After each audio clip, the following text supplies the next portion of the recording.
আসসালামু আলাইকুম ওয়া রাহমাতুল্লাহ।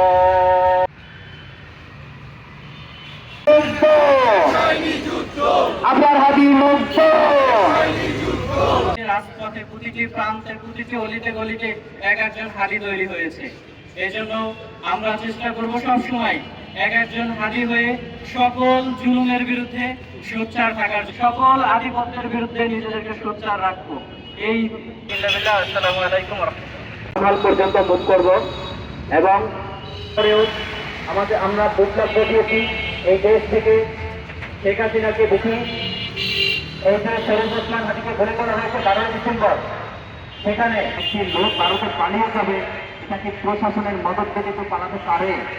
কখনো সম্ভব? যতই মিষ্টি মুখে কথা বলুক, ভারত বিরোধী কথা বলুক, দিন শেষে গিয়ে তারা ভারতের রব্বুল আলামিন আমরাও যেন শহীদ হতে পারি সেই তৌফিক দিয়ে দিও। আল্লাহ আমাদেরকেও শহীদ হিসেবে কবুল ও মঞ্জুর করে দিও। সুবহানা রাব্বিকা রাব্বিল ইজ্জাতি আম্মা ইয়াসিফুন ওয়া সালামুন আলাল মুরসালিন ওয়ালহামদুলিল্লাহি রাব্বিল আলামিন।